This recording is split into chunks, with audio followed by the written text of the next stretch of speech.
What's going on, savages? Today we're talking about viral TikTokers and their weight loss transformations. And we're gonna see what we can learn from them. Is TikTok like the viral breeding ground of very, very bad fitness information?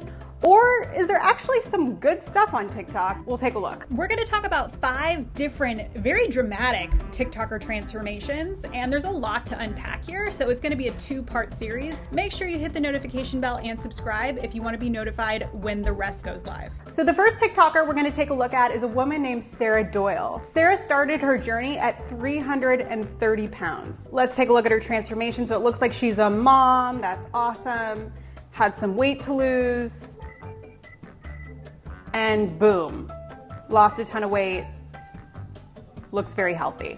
I don't know if she was extreme or did things the healthy way. Let's take a look. First takeaway from Sarah's channel is she's saying, listen, what works for me might not work for you. And well, when you go to her page, you can see that she's sharing a lot of things that work for her. It looks like she's counting calories. That might not work for everyone, and she calls that out specifically on this channel. Any transformation you go through, whether it be weight loss, whether it be starting a business, whether it be coming into your own as a human being, learning to love yourself, whatever the that is gonna be such an individualized journey for you, and there is definitely no one size all. Diet is no different. You sometimes just gotta bring it back to the foundations and the first principles so people can decide for themselves what's gonna be the best thing. Sarah, you're a savage. We love it. Keep inspiring people to figure out what works for them. TikToker number 2, Hope. Let's take a look at her transformation. Watch me lose 100 pounds and gain my confidence.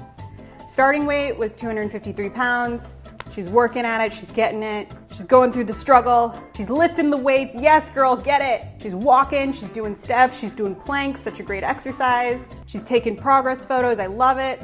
She's dancing, such a great form of cardio. Don't forget to dance. More weights, more dips, another good exercise. She's feeling herself, I love that. She just killed it. She shares the hardest part of her weight loss journey. Let's take a look. What does she have to say? On my videos, when I don't have makeup on, I'm a 6, but when I do, I'm a 10 or 11. That's backhanded and rude, but I'm just let that one sting a little bit. Trolls will be trolls. And the number one question I get all the time is, what was the hardest part of your weight loss journey? Yes, we want to know. I have finally, I think, found an answer for that question. By far, I think the hardest part of my weight loss journey was figuring out that I don't have to be disgustingly overly full to finish my meal. In my brain, before I lost 100 pounds, I had to feel sick to my stomach before leaving the table. Now, I know that if my stomach feels full, I feel happy, there's no hunger, I can stop eating and I cannot finish the plate, and it's okay. I had never had that mindset before.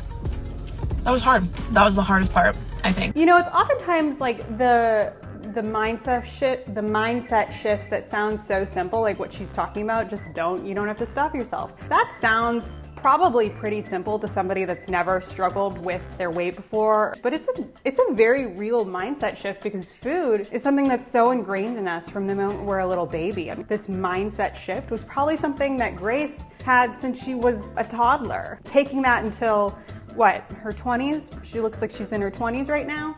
That is years of a mindset and a pattern and a habit that's just kind of wired itself in your brain that's going to take some time to change. Now, what does she have to say about balance? So I can't show you guys the audio because YouTube's going to copyright me. But basically what she's saying in this TikTok is that she wanted to go get fast food at her favorite fast food chain, but it's a 1,200 calorie meal. So instead she went to McDonald's and she got a kid's Happy Meal. She used to eat a lot of fast food. She can still eat fast food and she can fit it into her diet and not gain weight. And I think that's an important lesson for people to remember, because we tend to bucket things like fast food as bad.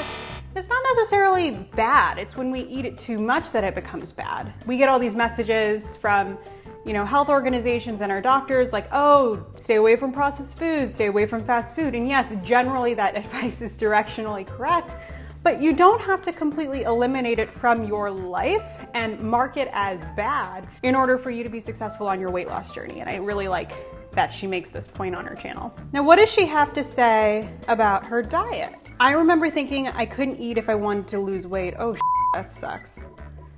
Here I am, 100 pounds lost and still eating delicious food. Please don't go hungry. Such a great point. This is so unsustainable. I see so many people all the time that want to lose weight. They cut their calories way too much, and then it ends up becoming this binge and restrict cycle of like self-loathing and hate. Third TikToker we're going to look at, her name is Annie. Let's take a look at Annie's transformation. Watch me lose 105 pounds in 9 months. Damn, girl. And she's losing it. She's got the Apple Watch. She's doing the sit-ups, lifting the weights, posting beach pictures. Love it. Doing some cardio, walking, the most underrated thing you could possibly do to lose weight. And look at that transformation. She's rocking that bikini. I love it. I got tired of being obese and exhausted all the time. I quit. She decided to make a change. She was just like, I'm done. Okay, so what did Annie eat? That's what I want to know. What's this girl eating? Foods I ate that have helped me lose 111 pounds so far. Tossed salad with ranch, 200 calories, not bad. Pop-Tart substitution, 100 calories. I didn't even know those existed. Egg muffins, 300 calories. Egg muffins are great. Salmon and rice, 350 calories. That looks great. Ice cream substitution. Protein chocolate shake. If I'm not eating that many calories, the last thing I'm gonna go do is have a protein shake because I just don't find them that filling, but that's just me. But what's interesting about what she eats in a day is a lot of these things can be pre-prepped in advance. She probably had the chicken prep for her chicken salad and then, the greens. She probably had the salmon prepped for the rice. That was all ready to go. And it was probably pretty easy for her to toss it together. And she's also still including things that are processed on a daily basis. She's still eating the substitution Pop-Tart. She's still eating the ice cream, but that's a very, very small portion of her overall caloric intake. So she hasn't completely, become this clean eating person. Example snacks that helped me lose 105 pounds, but on a college student budget. We love that. Roast beef, veggie omelet with fruit. Love that. Fish sticks, fruit, healthy Cheeto puffs. What are these healthy Cheeto puffs? Tell me more, girl. Chicken strip salad. Love it. Healthy Cheetos. She's into the healthy Cheetos. We need to know what these are, Annie. All right, Starbucks iced skinny latte. She's still drinking her calories. Again, things I probably wouldn't do, like just personally. I feel like this obviously works for her, so keep doing what works for you, Annie. But I am not a fan of drinking a lot of calories when I'm on a calorie deficit because I just don't feel full. And when I don't feel full, I just turn into this like little monster and I eat everything in the kitchen and it just goes to shit. So I am one of those people that when I'm dieting, I can't be drinking 120 calorie iced latte. It's like, maybe I can have a 50 calorie iced beverage because I do want, you guys know I want my coffee to taste like dessert, but I can't do the whole, I can't drink a lot of calories. I can't do the protein. It just doesn't make me full. Make sure you stay tuned for these two TikTokers, which I'm going to be discussing next week. Some of the things they do, I definitely do not agree with. Love you guys, and I will see you in the next video.